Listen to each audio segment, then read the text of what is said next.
please rise. I pledge allegiance to the flag of the United States of America and to the republic for which it stands, one nation, under God, indivisible, with liberty and justice for all. Thank you very much.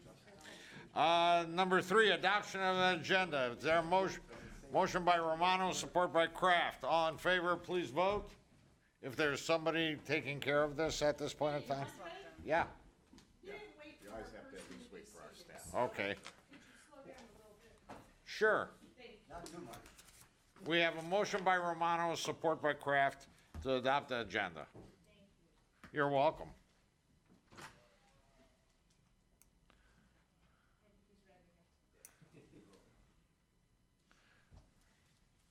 All right, thank you. Number 4, approval of minutes. Approval of minutes for Health and Justice and Public Safety dated September 26th. We have a motion by Leonetti, support by Kleinfeld. Any comments or questions? All in favor? Please vote. Next, we have approval of minutes for Health and Human Services dated September 24th, 2018. We have a motion by Leonetti, support by Kraft. All in favor, please vote. Yeah. Yes, those opposed, please register your opposition. Number 5, public participation. If there's anyone in the audience wishing to speak, you have 5 minutes to address anything that is on today's agenda. Going once, going twice, going thrice, seeing and hearing no one. Public participation is closed. Number 6, budget reviews. A, Veteran Services, Laura Rios, Director. She looks at me. Look at you, Steve. You started off. That's all. Yeah, I know, I do. Veteran Services budget's on page D20 of the budget book. I'm not sure, I don't have an agenda with me, so I'm not sure what page it's at. Page 13. So I'm assuming that all commissioners are with me on page D20. Veterans budget's about $1.6 million. It's going up about 13% this year. Revenues are going up about 5.7%. That's the property tax increase. Wages are going up about 8%, just over 8%. That's because we added 2 Veteran Services officers earlier this year, so you're seeing the full impact of that next year. Spending down, utilizing the increased millage. Probably, I think the most significant change on here is there's an increase of $30,000 in contract services. I'm sure Laura can speak to that. And there's a transfer out for $65,000. Laura will be back, or someone from her office, in a couple of weeks to talk about the capital plan. There's a consolidated services project on the capital plan for $65,000. So the idea would be for the Veterans Fund to transfer that money to the Capital Projects Fund and then pay for it out of the Capital Projects Fund. So it's the extent of my comments. I'll turn the floor over to Laura if you have, unless there's questions for me. Is there a motion to, this is going to be received and filed. We have a motion by Romano, support by Leonetti. Any comments or questions to Director Smeagol? Commissioner Carabelli. Thank you, Mr. Chairman. First, or whoever can answer it, do we seek out any state grant funds besides the millage that we have coming in? The state just proposed a grant and sent it out. We have not applied for it yet. The cutoff hasn't happened yet. There's 2 separate grants. I'm trying to get clarification on both of those grants right now, and I can't. Laura, can you step over to the microphone, please? Sorry. Thank you. I can't seem to get the right person on the phone to clarify which each grant is for, but I have applied for state grants before from MVAA, and I have received them, but they just received, I think you all have seen that documentation. I have that documentation. I'm applying for that grant. It's millions of dollars that they're going to divide up into all the different counties to help fund the county offices, and I am going to apply for that. I just need more clarification on what they want me, what form they want me to apply for. Okay, do you need any assistance from anybody at the county or from MAC or anything? Because I found out through MAC, one of the organizations we belong to. Michigan Association of Counties. And that's where I found out about the monies that they're going to be putting out throughout all the counties. They actually emailed it to all our departments Okay. directly, so. And that's why I'm asking, because Yeah. I don't want to have an opportunity to lose anything that we could grab. Me either.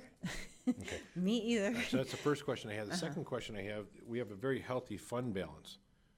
And with that said, do we have, any waiting lists for any of the programs that we have for veterans? Are we, what's your turnaround time? Is there something that we could be doing more efficiently and we're not?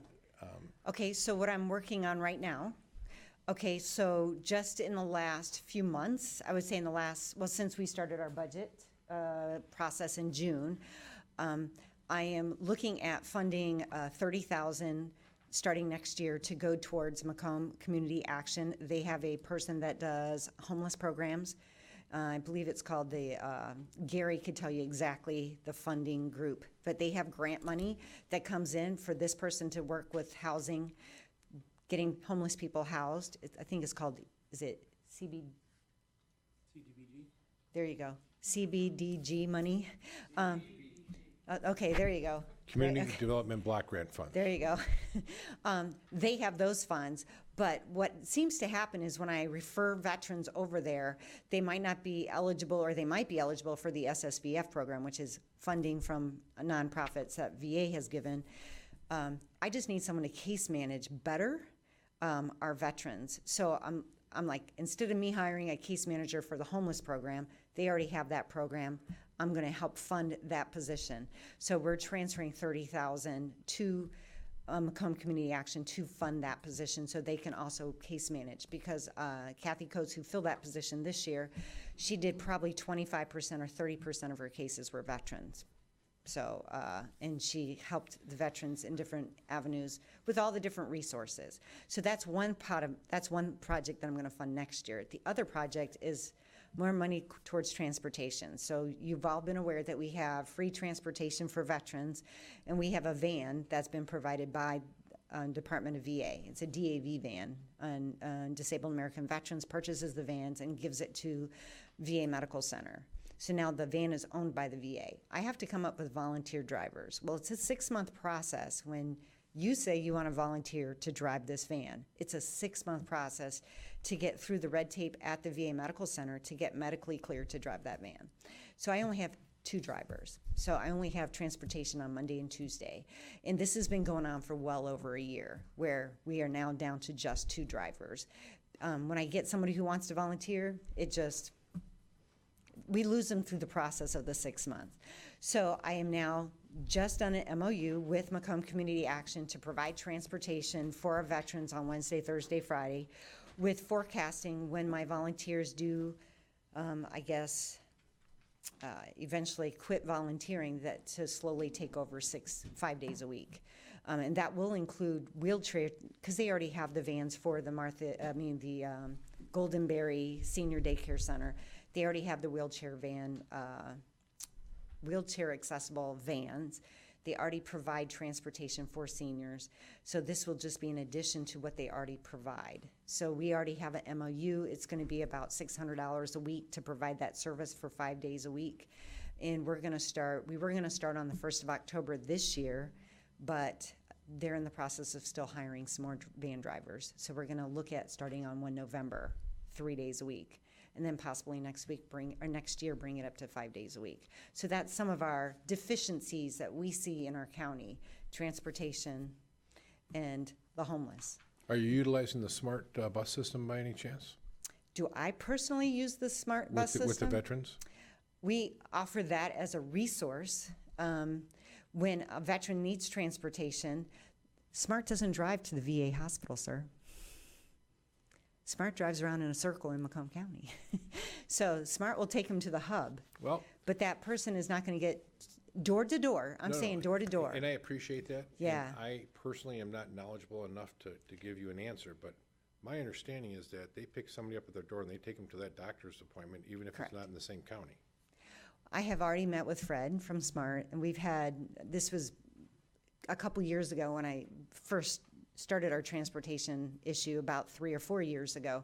And we met with him to come up with a solution.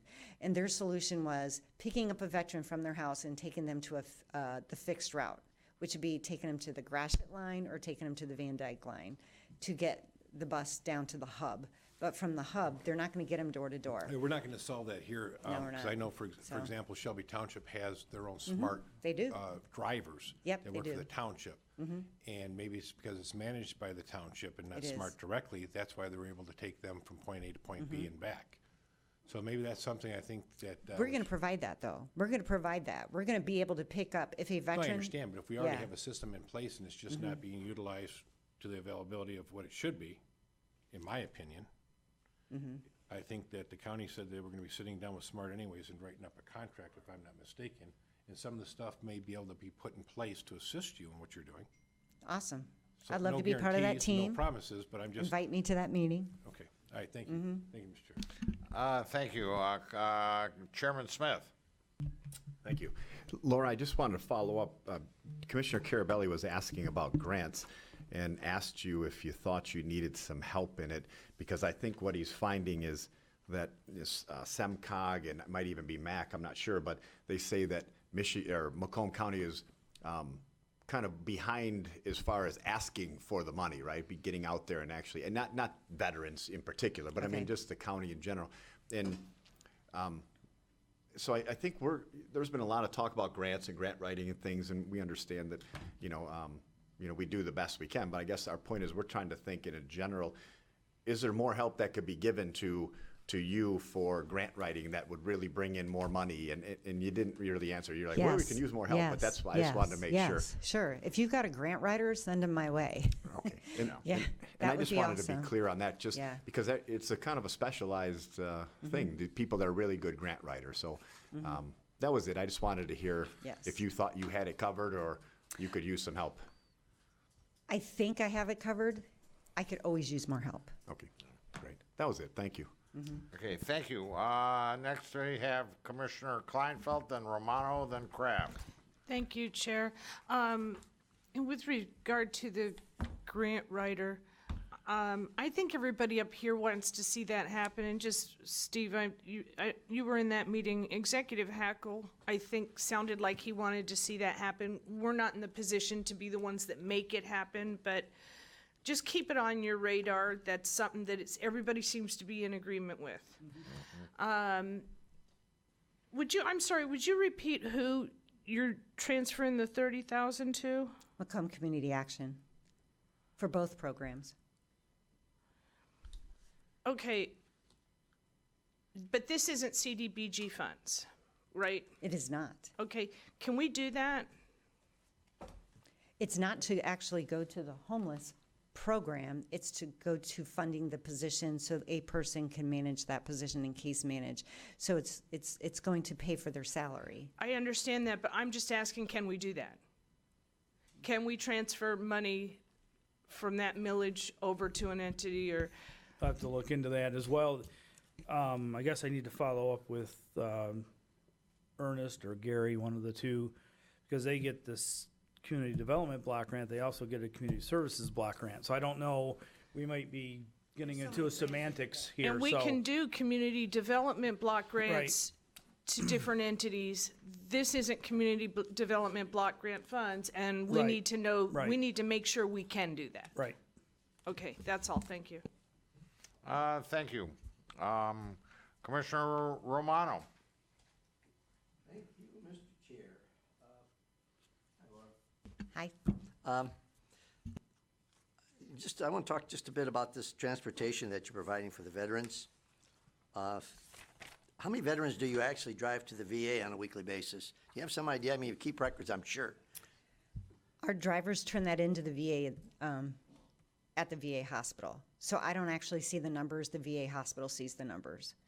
So I honestly don't know off the top of my head. I have a want you to guess. calendar. No, I don't want you I to have a guess. calendar, and I can look in the calendar that there's pickups and who they're picking up, because people call into my office every day to make a reservation on that bus and tell me which location they want to be picked up. So on average, on Monday and Tuesday, we have anywhere from 2 to 5 people being picked up. So I'm just, as we're making conversation, I'm just wondering, we're better off maybe getting Uber to pick them up and drop them off and save, I don't know, I'm asking, that's what I'm Yeah. saying, because of the small amount of people that you're talking about. Oh, it's not a small amount of people because they're picking up at Vets Returning Home, and they have 50 beds at Vets Returning Home. We had a small flex vehicle, and we had to switch with St. Clair County, and we took their van that holds 15 passengers and gave them back their flex because we had more passengers than they did. So we fill that, we have at least 15 that fill that. Not every time, No, but we but have I'm had saying- more than 6. More than We've had 6 at more a time. 6 at a time. So that's why they went to the van and gave us a van. Thank you. Thank you. Last on the list is Commissioner Kraft. Thank you, Mr. Chair. Hi, Laura. Question about, on the matrix that you have for us. Under key performance metrics, the benefit dollars per veteran in Macomb County. You have 2015, 16, 17. Yes. Can you explain that a little bit? Which item number? Which key metrics? Item number 5. So the benefits per dollar per veteran in Macomb County? Yes. Okay, so the VA produces something called the GDX, the Gross Distribution of Funds, and it comes out around June of every year for the prior fiscal year. So for the prior fiscal year, they actually come out with a number, and it drills down by county on how many veterans are per county and how many dollars are spent in our county. And that's a wide variety of hospital dollars, compensation dollars, and then other, entities. There's a whole chart of dollars. So obviously, we don't have a medical facility, but Right. they do break it down per veteran on how much is spent in our county. And how I come up with that number is I basically take how many dollars are spent and divide it by how many veterans are in our county. Okay. And just to give you an idea, though, at all the different metrics, I can't control how many live in my county, but I can control how many dollars they receive. So by me helping them through the claims process and getting them more money in their disability claim and awarding and helping them win their claim, that brings more money into their pocket, which is something that we track quarterly and give you quarterly. But that also shows on the GDX as money coming into our county. So when it shows that each veteran receives about $6,000, technically not every single veteran gets $6,000 because I just took that big number and divided it by all 50,000 veterans that we have.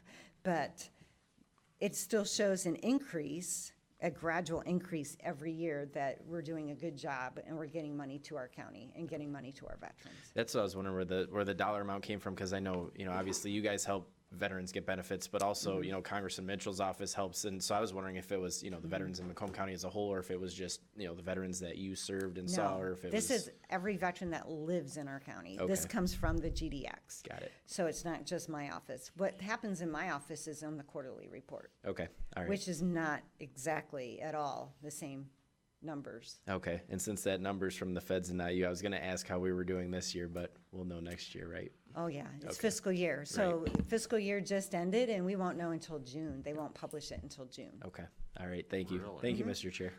Thank you, Commissioner Kraft. Last on the list is Commissioner Brown.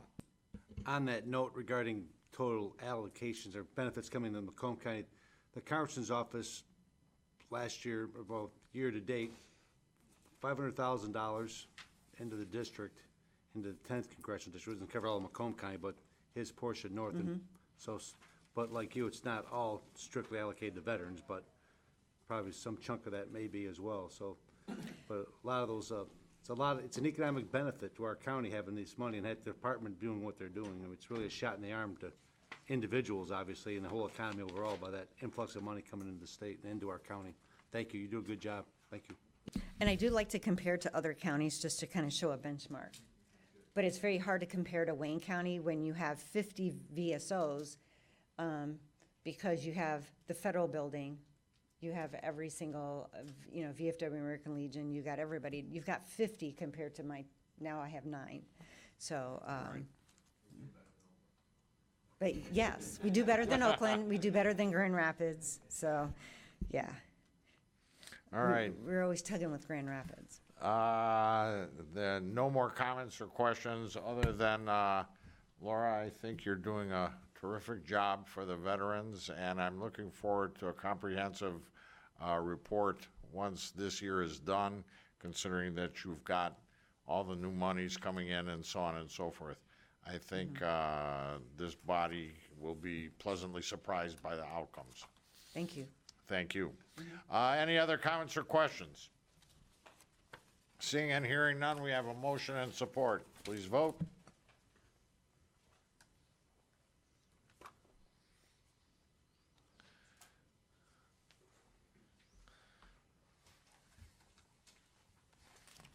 The motion passed 10-0. Next on the agenda, Martha T. Berry, Kevin Evans, Director. Our page 17, E1 of the budget. E1 is the page. I will keep my comments very brief. The budget in Martha T. Berry on the expenditure side going up just over 4%. Revenues are going up equally as much. Payroll is actually going up a little bit less than 1%.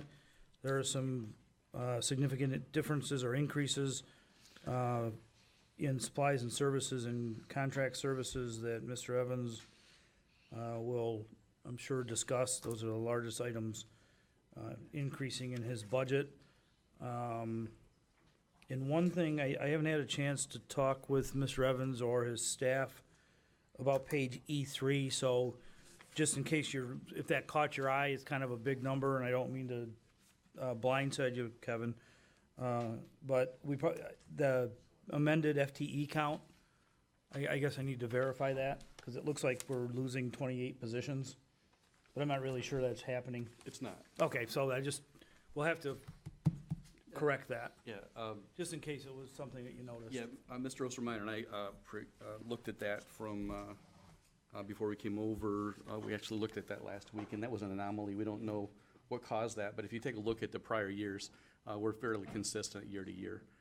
So we believe it was a typo of some sort, but the budget numbers themselves are directly calculated by us from our FTEs. So as we do our budget, we base our budget on our FTEs, what our collective bargaining agreements have in place, and then it cascades through the number of personnel that we have, the benefits that we expect, et cetera. So, yeah, I'm not as concerned.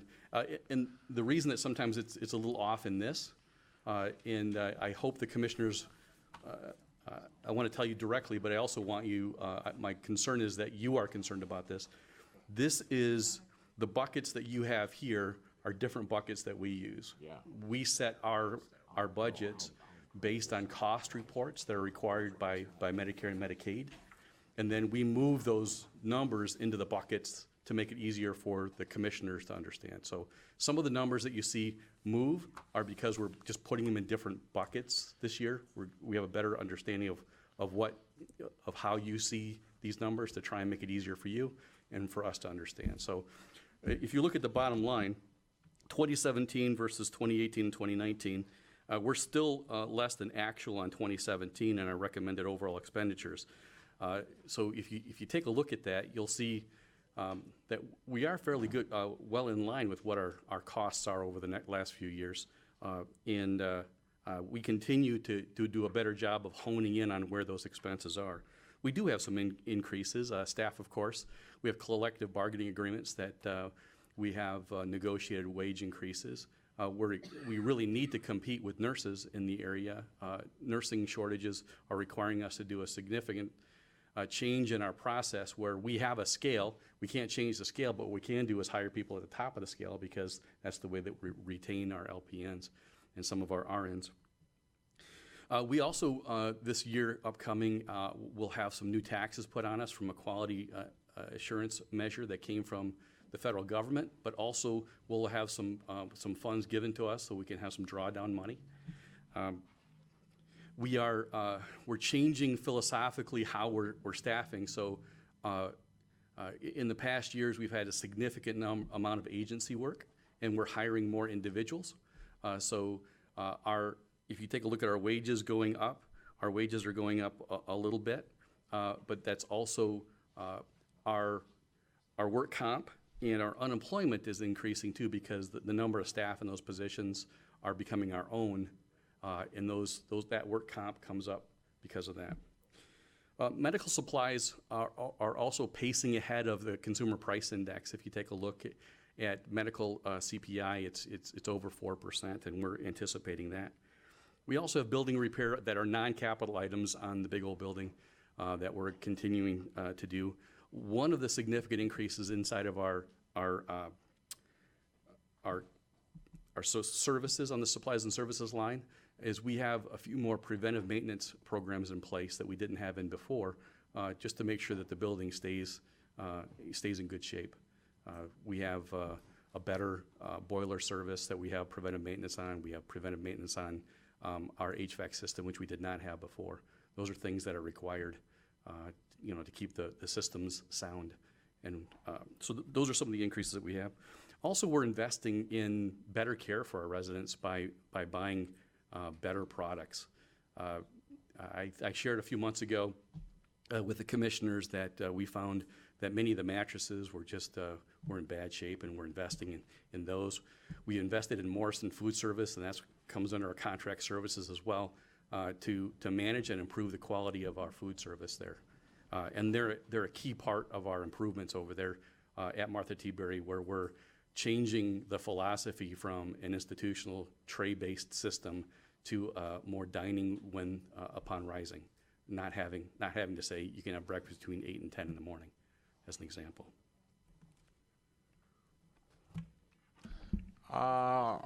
Very good. There's some interesting things happening at Martha T. Is there a motion and support to receive and file before we proceed? Commissioner Kraft, Commissioner Leonetti. I've got Commissioner Leonetti on with questions, with Commissioner Tocco, Kleinfeld, and Carabelli in the on-deck circle. Thank you, Mr. Chair. Good to see you. How are you? I want to focus a little bit on some of the things you touched upon there at the end. Supplies and services, it looks like from the adopted budget of 2018, it was $4,510,000.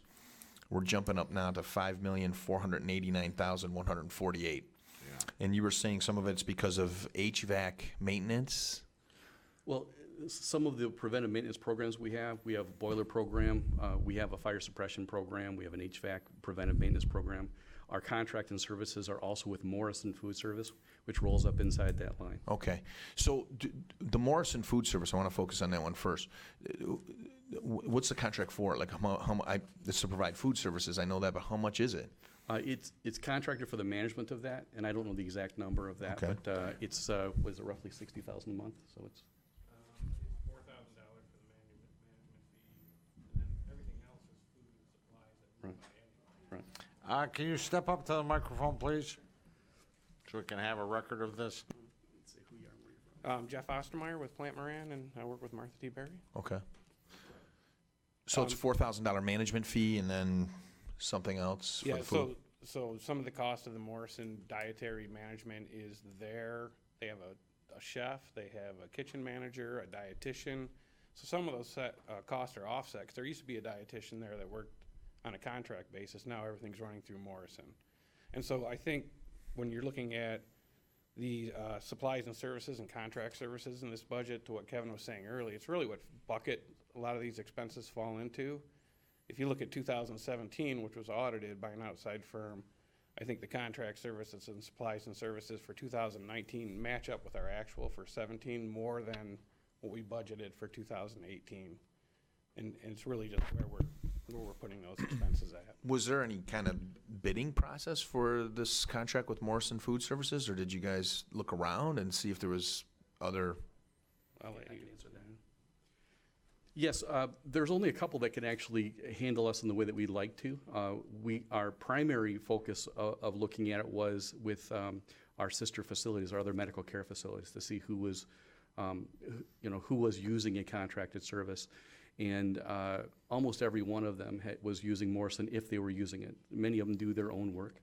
They hire their own chefs, and I have in a previous facility done that. But we look for recommendations of people that have solid performance. And then we did an RFP on that where we presented to the board, and our board made the decision on that. Okay. And last but not least, do you know how long the contract's for? 5 years. 5 years. Okay. Okay, thank you, Mr. Oh, one last thing, I'm sorry. Contract services, that's another one that went up about 500,000. In 18, it's about 1.7. It's about 2.2 in 19. Again, are those some of those buckets you were talking about with contract services, or is there something specific in there? That's agency. Right. So there's contract nurses, agency nurses that are used. That's always been at a real high level at Martha T. Berry, hoping that that continues to drop. And so in 2017, you can see the contract services at 2.9 million. We're not budgeting as much for agency in 2019, hoping that we won't use the contract nursing at all. So that's the change from 2017, 18, and the budget for 19. That's a lot of what's in that contract. Okay. services. Do we know, Steve, I guess this one's for, do we know how much we've spent thus far on contract services for Martha T. Berry for 18? Well, I can answer that because Oh, Steve sure. actually doesn't do any of our finance work. That's right. You're absolutely right. I'm So- sorry. Yeah, I'm sorry about that. You're absolutely right. That's why. So what have you spent so far, if you know? I'd have to look at the exact number on that. Okay. If you could get that for us, that'd be great. I'd be happy to Okay. send that over. Okay. Thank you. Thank you, Commissioner. Commissioner Toko. Thank you. Kevin, how does the Morrison Food Service work? Do they come into your kitchen and cook, or are they bringing food in from the outside? How? We have a management team from Morrison with their registered dietitians and with the menus that come from Morrison and education and training. All of the staff, when we converted to that, we didn't want to lose any of our employees, especially if you recall during the time that I first started, it was a little volatile there, and I did not want more disruption for our employees having to get fired and rehired by Morrison, as an example. So we hired just the management team, but with that management team also comes literally worldwide purchasing power. They negotiate contracts for a number of manufacturers and distributors for food service that gives us discounts in food. So we have menus that are driven to keep our costs down but our quality up, and all of that expertise comes from the Morrison organization. So are they just managers in your kitchen? Is the food still being prepared by Martha T. employees in your kitchen? It's a great question. The answer to that is absolutely yes, except during the time that we're doing our renovation. Once we close the kitchen, we're going to be actually having Morrison prepared food off-site and then reheated on-site because our kitchen will be closed for about 4 months. Oh, okay, and that was my concern. I knew that about the renovations, and I was wondering how that was working. So normally, they're just in the plan going forward, is they're going to be the managers inside of your kitchen? That is correct. Okay. And they thank you. still function as a department head under my supervision. Okay, thank you. You're welcome. Thank you. Commissioner Kleinfeld. I'm sorry, I'm confused about something with regard to the fund balance. So, and maybe I might be looking at it wrong, and I was looking at the veterans one now, and I have a question on that, but I'll talk to Steve on the side on that. So you've got no increase or decrease in fund balance. It's in parentheses, so that's a negative, right? That's correct. So how are you doing that? How does that work? That's one of the key differences between an allocated budget and an enterprise budget. We're on an accrual system over time, and an allocated budget and appropriation, you can't go in the negative without having an adjustment. A few years back, we were, I think, 11 million in the hole.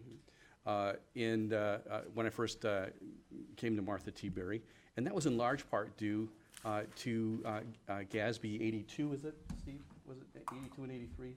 That talked about the need to put on the books inside the financials how much you have a liability in your OPEB and pension funds. So when they did that, it shows that the liability is pretty significant, and we're working our way towards, eventually towards being able to. Okay, so it's get just on an the positive accounting side. thing. It is. Okay, thank you. Thank you very much. Next up is Commissioner Carabelli. My questions have been answered. Thank you. Thank you. Do we have a motion and support? Question. Kevin, I see you're actually doing a very good job on the overtime wages business. you've come down, let's say, in around 350,000, and then you're flatlining at 1.1 million. Do you expect that to continue to be flat? Do you expect it to go down a little as far as overtime? We do expect overtime to diminish a little bit in a couple of areas because in a couple of months, we're fundamentally changing how we're staffing. In the past, staff was done by, on the clinical side, was performed by our human resource department. Okay. And there was no connection with the managers of the clinical team and their employees. So having that communication in every other department, we have great success in that. And I have a director of nursing that asked to take that over because she said, our team isn't owning the need to have relationship and encouraging them. So I do see it going fundamentally decreasing. The other reason that we're going to have some more improvements next year is we're going to the neighborhood concept, and I won't get into detail on that, but it really does help with mutual accountability of the employees, that positive peer pressure employee to employee. All right, very good. Thank you very much. You're welcome. Commissioner Drollet. Thank you, Mr. Chair, and thanks, Kevin, for your presentation. You mentioned one thing that I don't know if I heard right. You said that somehow taxes had been increased by the federal government on you in some capacity. Did I misunderstand that? Oh, that's correct. We have a couple of quality measure taxes that hit us based on a formula that happened every year. There's a new quality measure that came in this year. It came in October, if I remember right. So we just got it, and we anticipate that. So what happens is, based on our quality measures, they give us a certain percentage, a certain dollar amount, and they request a dollar amount of that back. So Okay, so they essentially give you money through grants or appropriations, and then based on how you perform, assume the better you perform, the less they want back. Is that correct? it's the other way around, actually. The better you perform, the more they give you, they still want the same amount back. So there are some people that lose money on it because they don't perform well. We're doing a much better job on our quality measures, and we're actually on the plus side of that, about $56,000, something The like that. whole year last year, it was about $50,000 to the good from RFP Bear. Okay, and that's improvement from in past dollar amounts retaining? Well, it didn't exist last year, so this was, they did a retroactive to this year to make sure Okay. that we had the money because they were taxing us first. So they wanted to make sure they got the money, and they did a lump sum in October, a retro to January 1, for those that were providing good quality processes. So, but as far as quality measures go, our team is doing an outstanding job. When I first got there, we were a 1-star out of a 5-star on quality measures, and we're currently a solid 3-star, working our way up on that. So, Thank you very much. you're very welcome. Thank you. Any other comments or questions? Seeing and hearing none, we have a motion and support. Kevin, thank you very much for being here. Thank you. Please vote.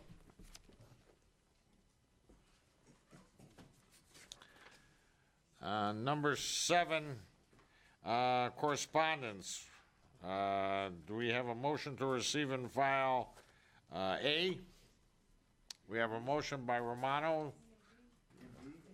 A and B, thank you very much. Do we have support? Drollet? All in favor, please vote. Those not in favor, do that voodoo that you do. That concludes the portion of the Health and Human Services agenda. I'll be more than happy to turn this over to Commissioner Toko. Thank you. Item 8 is budget reviews. Is there any objection to switching A and B so that we can hear from Prosecutor Smith while we're waiting for Vicki Wolber? Seeing none, we'll do item 8B, the Prosecutor's Office budget. Steve and Eric?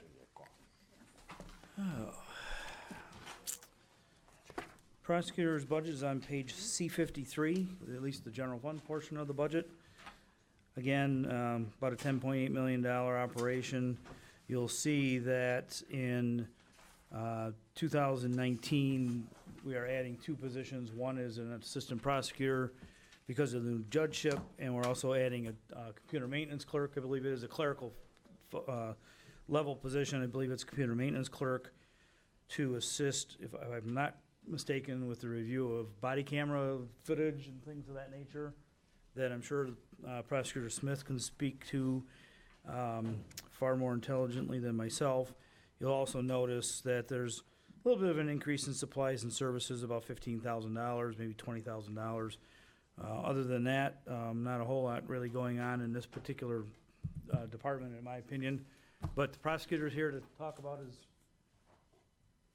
budget. If you have any questions, or guess more about if I was correct about the additional person because of the body cameras. That's part of it, the additional CMC. So good afternoon, everyone. We're adding 3 new judges, and the third one obviously starting in January, but we have not received any support staff assistance in that regard at all. And we know that 2 of the judges are going to be criminal judges, and 1 of the judges is already a family court judge. But even though it's a family court judge, we still are in front of them every day through our juvenile office and through our paternity. So we have cases before all 3 of the judges. So that's the main reasons. But in addition to that, we also, like Steve said, we have, the body cameras are a great thing. Just recently we charged a fireman for taking, drugs off the ground and removing evidence. And we got that through reviewing body cam footage. But the problem with having body cam footage is we have to watch body cam footage. So you have, every time there's an issue, you think there's 1 police officer at the scene. Well, there's 8 or 9. So we have to review all of them. And, we were just talking about this. Wayne County has a whole department that does nothing but review body cam footage. And we're not asking for that. Not yet. That would be awful. I wouldn't want to assign somebody to watching to watching the body cam footage of 10 police officers talking about whatever they're talking about. But the point in this is we have to service every judge that we have, and 2, we have to make copies of every single one of those body cam footages for Discovery to send out. So not just the ones that have relevant information on them, because what I think is relevant, maybe defense thinks is not relevant, maybe what they think is relevant is not what I think is relevant. So everything we make copies of. So we need more people to do it. And with 3 new judges, and the other one I think is an assistant prosecutor for that 3rd judge. So I think that's about it. Any questions? Any questions? Go back to my list. Commissioner Carabelli? Thank you, Madam Chair. Thank you. Mr. Prosecutor, question for you in your department. What do you have program system-wise that's in the process of implementation that is not yet completed? Well, our paperless system has been in the process of moving forward for several years now and is not completed. I mean, that's the biggest one, but I mean, I don't think that's really part of our budget. And that's fair. Let me stop for 1 minute. Mr. Chairman, if I can talk to the board chair, is this something more, this question maybe not at today's meeting, but when we do the IT? Because these are the questions I want to find out of programs that are currently in process. Maybe not so much for the department head or elected official, but more for IT. We're back with you with the IT department, I think, next week. So I'll reserve that question till later. That's really the only thing we have outstanding right now is the IT stuff, and they can answer that stuff a lot better than I can. Okay, thank you. Thank you, Mr. Chair. Commissioner Sauger? Yeah, Mr. Prosecutor, with 3 new judges, 3 new courtrooms, 3 more essential ways of preventing and helping with crime, that's going to be more than people going to be sentenced to the county jail. So we got to accept all of that, and that's all part of the provisions of growing. So there's no getting around it. Marv, I was in the paper a week and a half ago talking about our jail being the largest mental health facility in the county, and it shouldn't be. We should have the ability to treat our mentally ill, plus those on substance abuse or those addicted to substances, without just putting them in our jail. And look, I'm not telling you guys anything that Tony hasn't said a million times over. We need some form of treatment, and it's not anything that the county can fund itself. It's something that'll have to be passed through if Mark and Tony choose to bring that forward. But hey, I agree. I mean, you know, I've been over to that jail plenty of times, and you know, we see what's going on there, and we see what's going on with our mentally ill, and they're not getting better there. And it's not the jail's job to get our mentally ill better. It's, you know, mental health treatment is what we should have. And you know, when the state cut us out of that years ago and cut our community, what is it, 25 million last year or 30 million from community mental health? Shoot, those are issues that are bigger than this board and certainly bigger than me, but certainly issues that need to be addressed. Okay, good luck. Excuse me. Thank you. On our agenda, we have prosecutor's office, prosecutor forfeitures, prosecutor grants, and district court witness fees. So D15 is the prosecuting attorney forfeitures. What is this page? That's your federal. That's the federal. Where are you at, Commissioner? Page 46. Well, that seems low. It's page 46 of our agenda. Do you need That's to? your federal. Okay. Yeah. No. Let me figure. Yeah, sure. You tell me. Yeah, so that is the federal forfeiture fund. So we haven't received distributions from that fund in a number of years. But in the past, the prosecutor's office has received money from the Department of Justice for participation in federal cases, and that's the fund that houses that money. Okay, so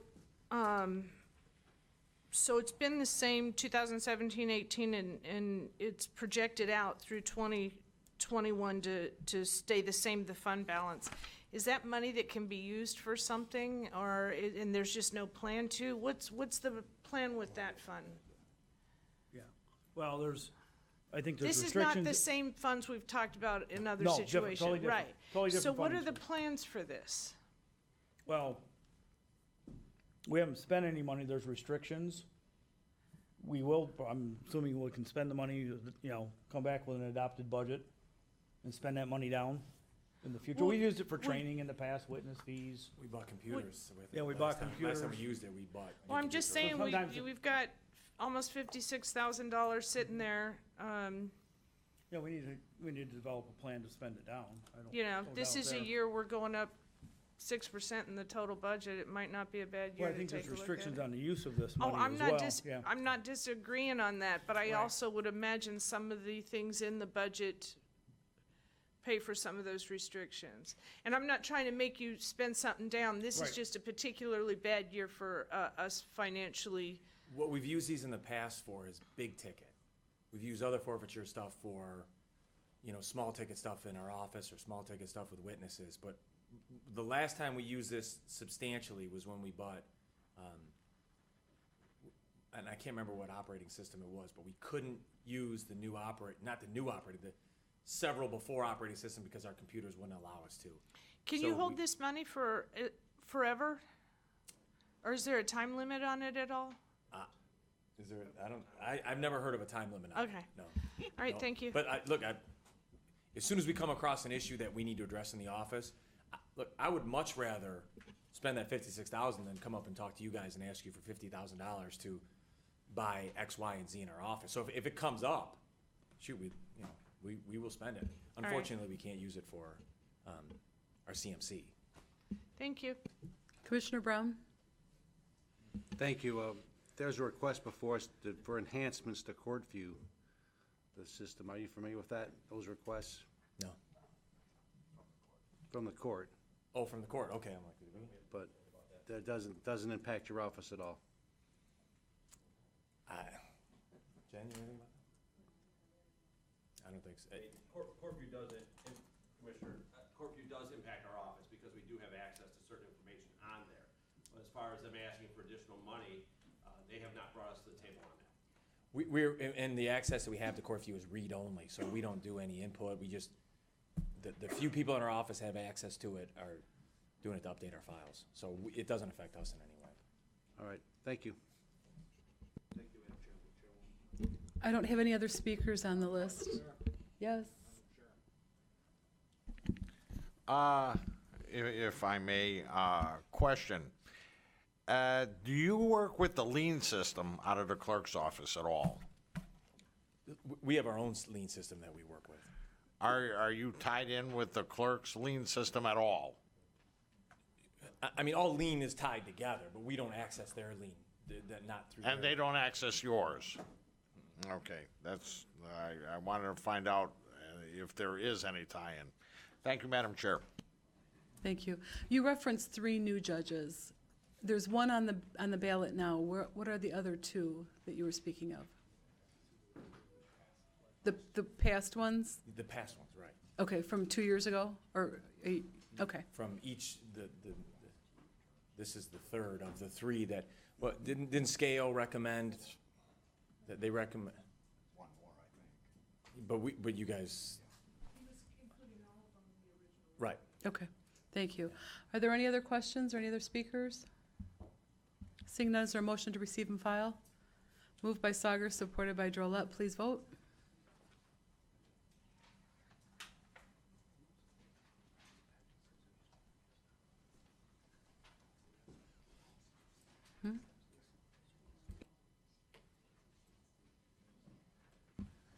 Passes 12-0. Item 8A, emergency management.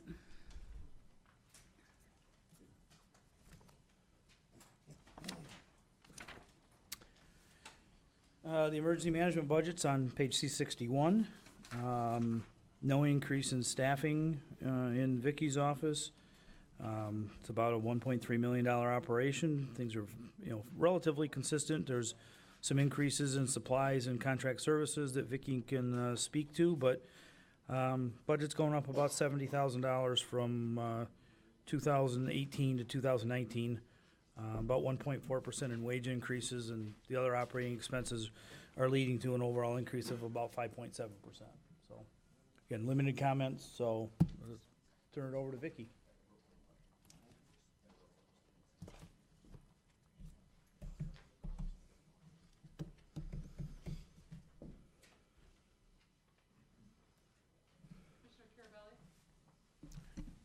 Thank you, Madam Chair. Vicki, good afternoon. How are you? Good, how are you? Good, thanks. Hey, back up a little bit.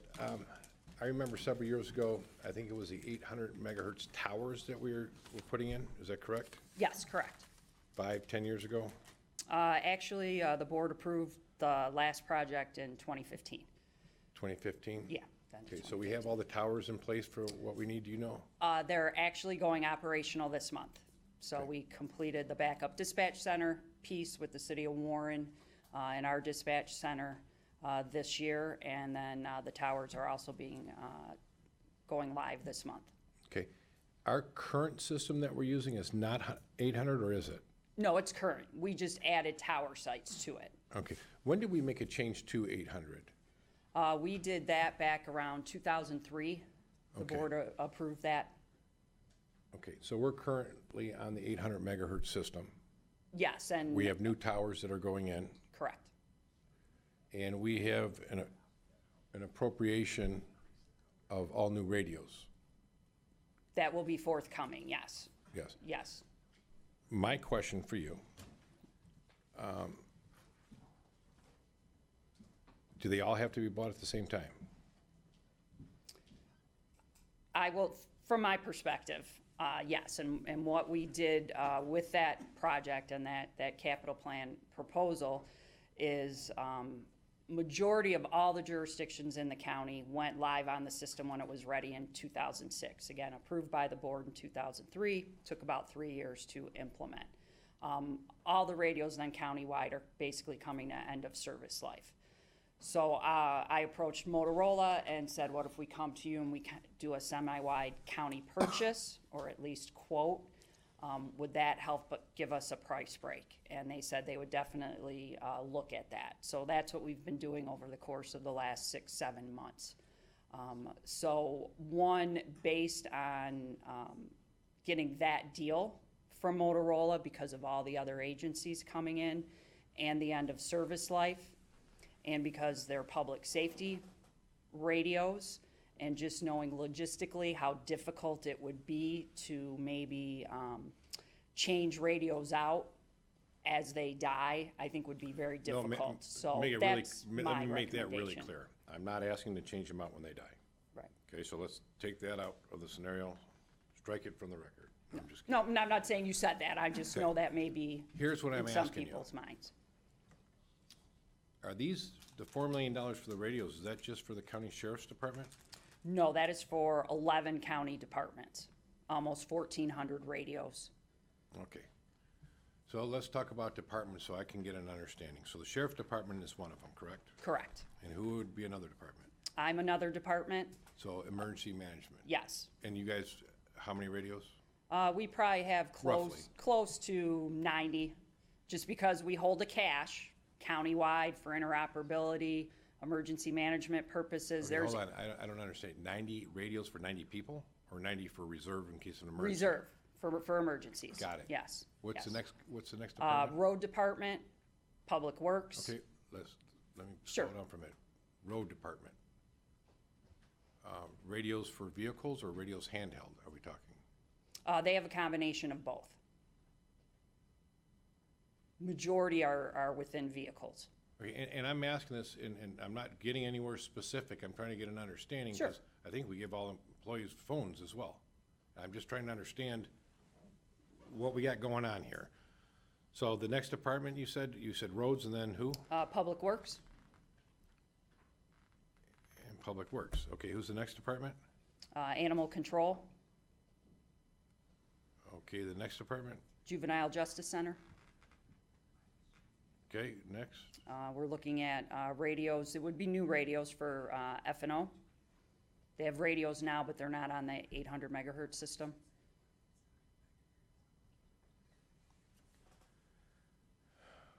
Okay, thank you. Thank you, Madam Chair. And- Thanks, Vicki. Sorry. Hi, how are you? Good, how are you? So just so you know that, I mean, you live this every day. We've heard it Oh. a long time ago, so everybody's kind of going, 900 megahertz, what are we doing? What, we remember talking about this and realizing that this was coming, but that's where, a lot of the questions come from, because I don't think most of us realize that all those departments were part of this. Like, we think of sheriff department and you guys that have these radios and these need for them. And quite honestly, I was always thinking portable. So they are in vehicle and out of vehicle both, right? So it's just the megahertz radio. It's not, so there's both personal and vehicles. Correct. Okay. Correct. And yes, our plan is to come back in November with a full package that you'll have explaining all of that and giving you all that information. And I think this was on the IT capital projects meeting that's going to be coming up, so this might alleviate some of your Correct. need to be here there. No, I know, but it was on there. But we're talking about it and you're here if it's okay. I mean, it might. No, we talked about it. Yeah, no, Okay. that's perfectly fine. The two things. You mentioned by buying all these at once, we got a discount. Do you remember off the top of your head, like what type of a discount that was that we got? Because it's understandable, you buy in bulk and you get them. Sure, it's about 53% off list price. Really? Okay. It equates to about $2 million. Do we ever we're really pay saving. list price? I mean, at the end of the day, I mean, I know it's off list price, but would that have been our real price had we bought them half one year and half the next? Or you think it would have, I mean, that's If- the max difference, right? Right, Okay, we're saving $2 million off their state contract Okay. pricing. got it. So, and then, I mean, it makes perfect sense to do something like that. Would we be able to get all of those programmed and get them all ready in 1 year? Or is that something that we're getting them and we're gonna, is it gonna be a complete 100% rollout when you get them all ready? Or is it gonna go in stages? More than likely stages, probably just based on our radio department staff not being able to do like all 1,400 of ours at once. Correct. So that's part of our planning. Initially, I would have said it probably would have taken us, if we purchased by December of this year, probably by October. And some of that was just built-in delays from the state because they actually have to allow the radios on the system. But they've since moved that schedule up. So I would hope we could have at least all of our radios on the system and operational maybe by June. Do we get anything next for year. the old radios? I mean, is there any market for the old radios in Essentially, like no. Malaysia or anything? No, we're gonna, like the radio department always does, we're gonna keep radios on hand for any old ones that stay in the system that we can still use. Okay, thank you. You're welcome. Sager? Yeah, Vicki, I'd like to congratulate you. I heard on the radio you got your grant approval Yes, I was gonna add that a okay. little way Okay, I'm on to sorry. at the end, so, no, but thank you. Or I can talk about it now, whatever you'd like.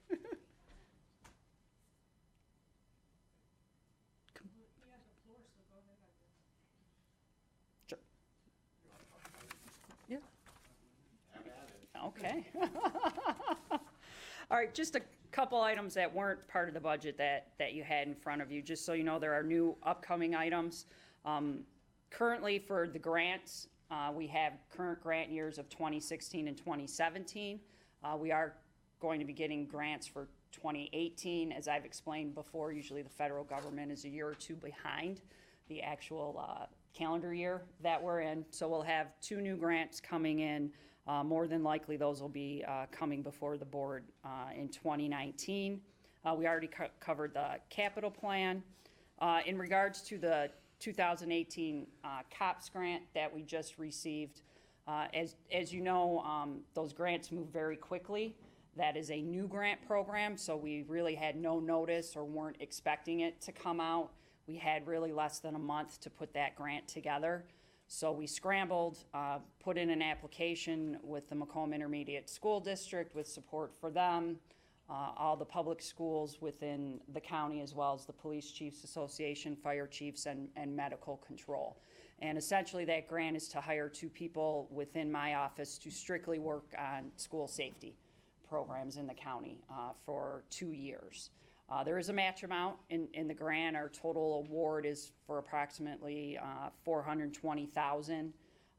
Our piece of that match is $105,000, which the ISD is committed to splitting with us.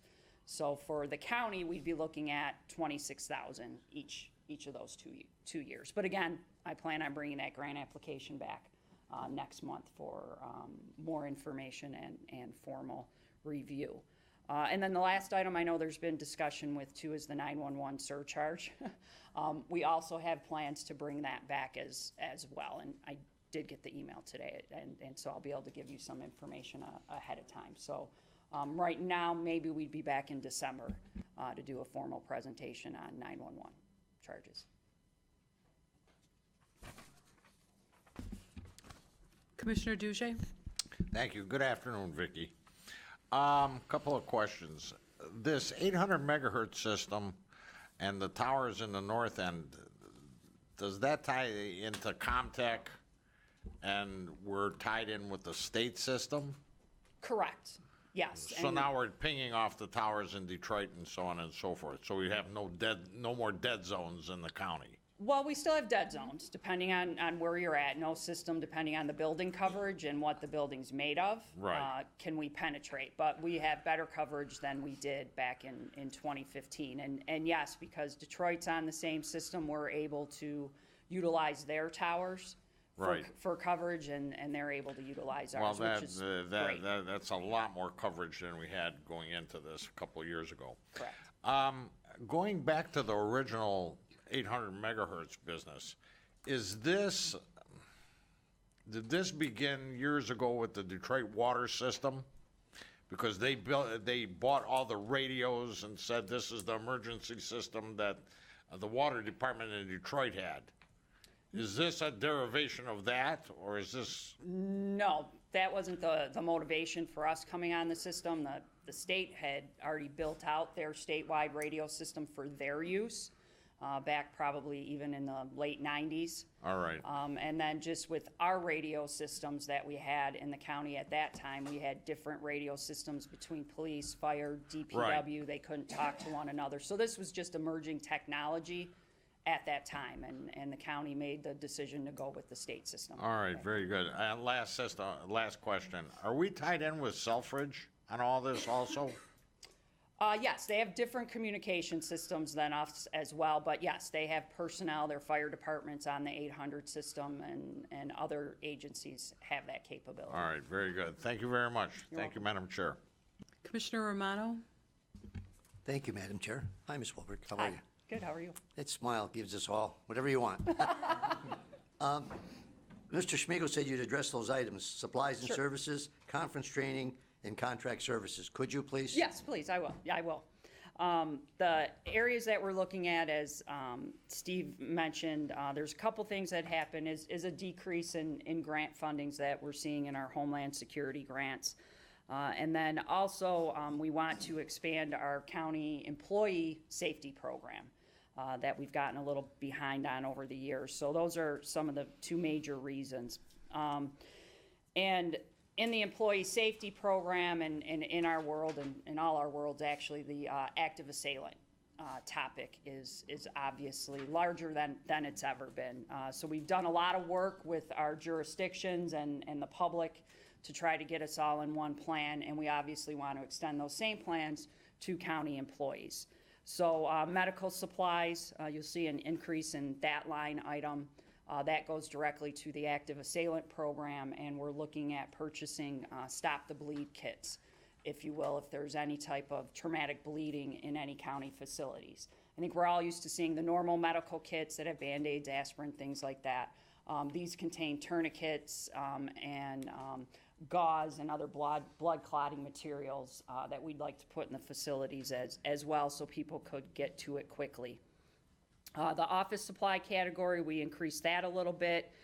We've been creating facility emergency go bags in my department. They're red backpacks. So again, that has supplies in it that people who are floor captains can take those bags and leave the building quickly. They have plans in them, employee lists, things of that nature. Also our books and printing supplies. We're looking at increasing or redoing our community preparedness booklet. We produced that shortly after 9/11. We haven't updated it in all that time, so we're looking at updating it, and I'm very excited too, because one of the gaps that we had was getting that translated and printed in different languages in the county. So we're also working on that piece as well, so we can reach the public in that capacity. Maintenance agreement is just pending some increases or potential items that break down, so a smaller increase in there. The employee training and the contract services items really go back to that employee training program. While we want to buy those Stop the Bleed kits, we obviously have to train employees in using those kits. So there's personnel we can bring in for that program. We also want to bring in some trainers that can do some more involved active assailant scenarios and drills with the employees. If you're familiar with the run, hide, fight concept for active assailants, we really want to go beyond just the classroom training and actually do that, barricade some rooms, bring in some actors. And then also just with some other employee safety programs with the plans we're doing threat and risk vulnerability assessments at all the county facilities. We have a consultant that's doing that as well with our staff. So that's the essential reasons for those increases. Thank you. So let me start again with supplies and services, and you're mentioning these packs, these emergency packs. You're talking about $10,000 in emergency packs. I guess my question is, how do you arrive at that number? I mean, is there a set amount for each pack, $1,000, or how do you just, same thing with the conferences and training. You're going from 2015 from 4,000 to 6,000 to 8,000. Those I can understand because you must know in advance probably what the costs are. So that's mute as far as I'm concerned. But the supplies and services what kind of throws me off, and then I'm looking at the contract services and it doubled. It didn't go up a certain percentage. We're trying to stay within a certain percentage budget-wise. You doubled that. So, let's just stay with supplies and services. Forget the other ones. It's $10,000. How do you determine how many you're going to need in supplies? How do you, give me There's an amount for each kit, and depending on what kit we go with, there's, you can buy individual kits that are about $60. Okay. Or we can buy an actual wall-mounted unit that holds about 8 kits. And obviously that's a higher price because it comes with that. So I was trying to be reasonable and not do the entire county all in one budget year. So I'm trying to go into those facilities where we already have some threat and risk assessments done, some of our higher threat buildings, and really just start weeding that number down. So we don't have those kits presently? There's no such kits or emergency packages in any of these buildings that you're mentioning? Not the Stop the Bleed kits, no. That's a new phenomenon somewhat. So you're saying stop the bleed? Yes. Mm-hmm. Stop the Bleed trauma kits. They contain, where you can stop bleeding, they contain tourniquets that individuals will be able to use. They have gauze in them. There's gloves for people to wear. We don't have that in the kits now. No, Answered my question. not Thank to you. that degree. You're Okay. welcome. Thank you, Chair. Commissioner Brown? Thank you. Hello. Hi. Going back to the radios, can we get money through UHASI grants or anything like those funds to pay for, offset our costs for these replacement of the radios? Like other county, can we use some of that UHASI money we get allocations as other counties do? Could we use some of that to offset our expenses? It's eligible. However, as a county, we get basically less than $500,000 a year. And that's not money just for the county. That has to be spread across countywide and the local jurisdictions. So no, that money has not been going to radio purchases. Back in the 2000s, Congressman Miller and Sandra Levin got a lot of money for radios, help outfit all of the, now that stuff's all going out, and that's what we're seeing right now, all that stuff's expiring. Correct. Any attempts to try to reapply for similar grant funding for those projects? Yes, we continually look at that for that type of funding. A lot of that funding that we did get through Congress was through appropriations. A lot of those appropriations don't exist anymore today, but changed. no, we're constantly looking to do that. But the aid to firefighters grants and other similar programs are still well-funded by the Congress, and might be, I mean, obviously, don't need to tell you, you've been doing it all your whole life, but certainly want to take a look at that. In fact, this year, the Congress has funded for the first time in 10 years their budget. There's no continuing resolutions like there had been for so many years, so the budget going forward is fully funded. So people, agencies can actually plan for a year's time, and first time in 10 years that's happened. Right. And Yes. that's a good thing, so. Yes. All right, thank you, appreciate your time. You're welcome. Commissioner Drollet? Thank you, Madam Chair, and thanks, Vicki. I'm wondering if some of the comments made by my fellow commissioners regarding the 800 megahertz system are related to if there's any possibility of spreading that cost over a number of years, or if there's a benefit to that. It might not just do anything, but I mean, if there was a way to replace half the radios 1 year and keep the better ones, and replace the other another year, or spread over 3 or 4 years, while still contracting with Motorola for purchase at a set price, but just spread the payments and the receipt of the radios over a few years, so we don't have to take a $4 million hit in one budget year. Not even sure that necessarily is beneficial, Steve, because we're still going to pay for it. Still gonna pay for it, I mean, unless you're gonna spread it out over 5 years or something. But if it's gonna spread it out over a year or two, I mean, it just seems like, it's such a significant amount of money. It'd be nice to find a way to lock into a price, but purchase it over maybe 3 years. I don't know if that even makes any sense. But I just sense that there may have been some kind of exploration of that possible thought. Yeah, we did get pricing from Motorola. Next month, when you see the pricing, you'll see pricing via their state contract. You'll see the deep discount pricing they gave us if we purchase direct all at once. And then you will see lease pricing that they gave us. Now, leasing we could do over 5 years, 3 years. They'd let us pick that. But there's a higher cost for that. And we did look at that internally, and it'll be part of our presentation. But it does cost more money over the long run. and I guess just put that in context, it was about 25% more. I see. So the current radios we have are about 7 years old or so? No, they're 12 years old. 12 years old. Okay. Okay, and then the other question I had was just to follow up on Commissioner Romano's questions, or thought about it regarding his questions.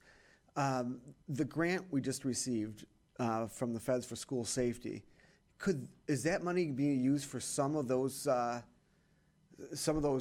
the things that you described to Commissioner Romano that are part of the supplies and so forth? Couldn't we use that money for that, or what are we using that special grant money for? Sure. The COPS grant was a little odd. Only governmental jurisdictions could essentially apply.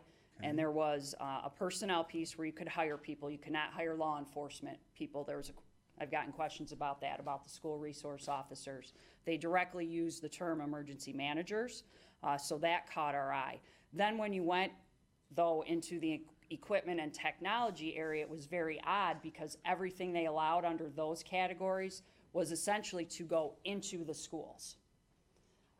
So we thought, well, we're not necessarily going to purchase items and then also pay 25% of that for the items to go into the school. So we looked at what was the biggest way we could benefit countywide with the schools, and we thought it would be through hiring personnel that are sorely needed by us, by law enforcement agencies, and the school districts. Okay, so the kits and everything that you were referring to in answering Commissioner Reynolds' question are ones that are all going to go to county facilities exclusively? Correct. Okay. Yes. Okay, thank you very much. You're welcome. Commissioner Leonetti? Thank you, Madam Chair. Good to see you, Vicki. Hi, you too. Couple questions. In response to Commissioner Smith's question, I think you said, I think I want to make, I understood your answer.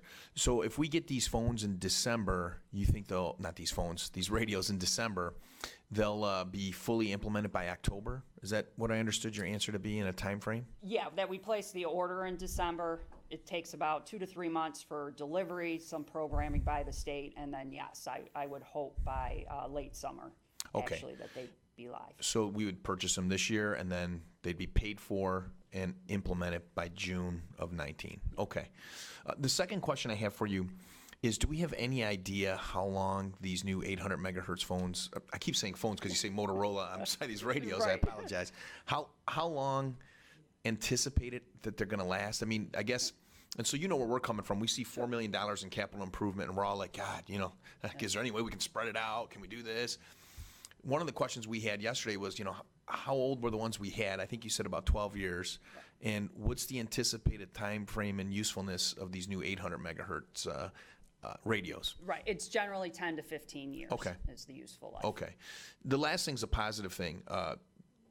You're one of the departments, along with another one would be Candace Miller's. I see you coming in here with grants, and that's really good. So Thank who you. do you have over there doing grants? Is it you? You doing the grant right? Generally, yes, but Okay. no, I have other people that work on it. Too, Brandon Lewis is a recent hire in our office, so he worked on the COPS grant as well, so. Well, yeah, it's a good combination. example of a department. I like seeing that you know, you're always coming in here with a new grant for this or a new grant for that, and I like the fact that you're looking out for them too. So, thank you. You're welcome. All right. Thank you. Thank you, Madam Chair. Commissioner Kraft? Thank you, Madam Chair. Hi, Vicki. Hi, sorry. That's all right. I'm worried. My question pertains to the supplemental worksheet, the matrix, the spreadsheet. I'm looking at the key performance metrics. The very first one, the cost per capita. And for 2017, it looks like we were 40 cents a resident. Wayne County, you have your benchmarks. Wayne County is 53 cents, and Oakland County is $1.29. I'm wondering, what's the difference between us and Oakland County? Are they doing more? Are we really efficient? Is it a combination of both? I'm going to say it's a combination of both. Their staff size is probably double of ours. We have essentially 4 people dedicated to emergency management and then a clerical staff. Oakland County has, in some cases, 11. Some of those may be part-timers, so their budget's naturally a little higher than that. But yes, I'd also like to say I believe that we're efficient. Okay. as I well, was and try I to guess I keep was wondering things if in it mind. was staff related or if it was services related. Like, is there more that we could be doing, or I know you guys are doing a really good job of doing what you do, but just trying to see if it was, personnel, services, if we could do better with services, or, just trying to figure all that out, because it's triple, the difference is huge. Correct, and I'm going to say a majority of that is staff. And then, Okay. yes, with more staff, you can do Sure. other services, but that's also why we applied for that COPS grant in the way that we did. Great. Thanks, Vicki. You're Thank you, welcome. Madam Chair. Commissioner Carabelli? Thank you, Madam Chair. This is more so for our esteemed Steve number 1.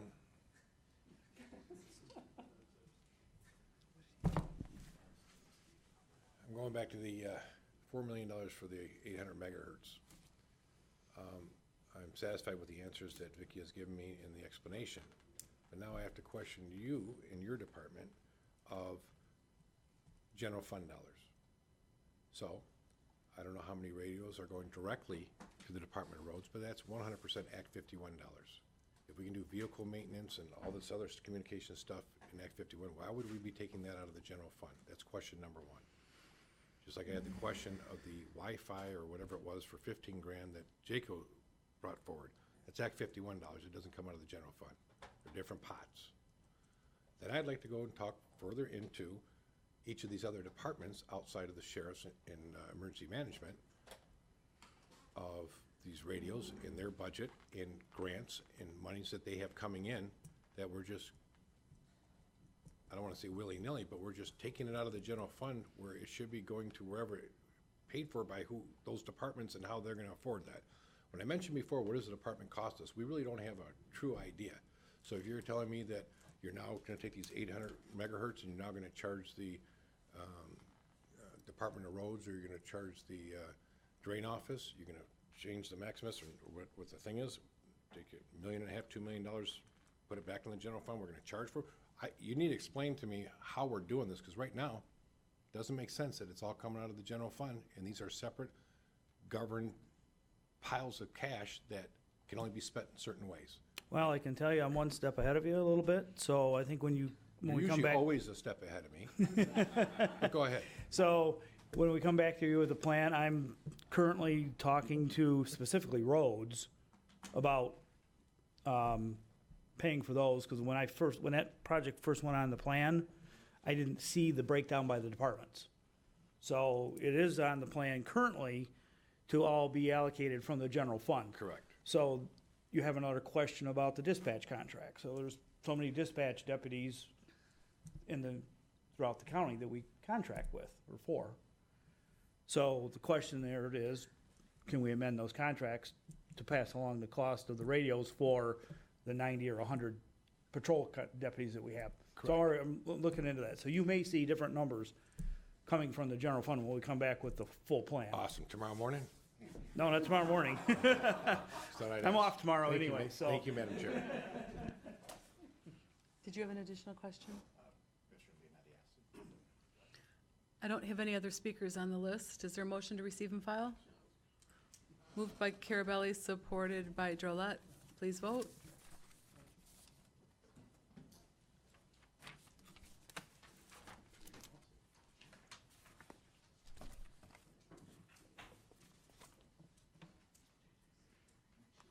Passes 11-0. Great. Thank Thank you. Item number 9 is correspondence. Is there a motion to receive and file? Moved by Drollet, supported by Lucido. Please vote.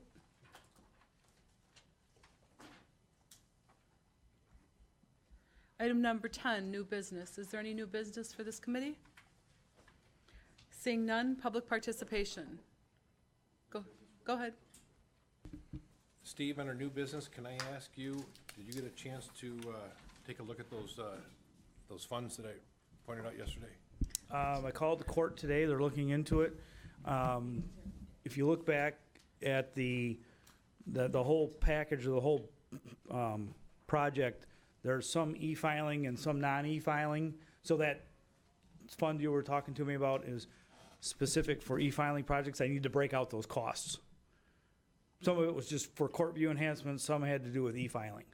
Okay. So I need to break out what's going on there. And I appreciate you looking into that, and I look forward to seeing that, but I Yeah. would also challenge you to take a look at also those other funds, such as in the clerk's office, that those funds can only be strictly used for technology, for what they charge for the. Yeah, they've got a pot of money in the tech fund. And so with that said, if we get IT costs that are going in there, I'm not pulling it out of the general fund when there's these special funds that can only be used for that. Does that make sense? Makes sense? Thank you, sir. Thank you, Madam Chair. Any other new business? Commissioner Kleinfeld? Just, Steve, if you could get back to us on that 30,000 in the Veterans Department going to an employee. Yeah, I'll tell you, Well, it's fresh in my mind. Yeah, my, at first blush, I would think that that's an authorized expenditure, that millage is for veteran services. So in my mind, it's no different than if they went and contracted with a firm outside of the Well, county. that's exactly what I was gonna say. Yeah. I think she can use the 30,000 to contract. I don't think she can just hand 30,000 over for the purpose of them hiring Yeah, an if they have an employee. agreement So with- I think it's a matter of semantics and how she does it, but I wanna make sure we do that right. Right. Okay. Yeah, I'm with you. And I just wanted you to look into it while it's still fresh in my mind. I won't remember in a couple of weeks. No, I'm with you. Thank you. Any other new business?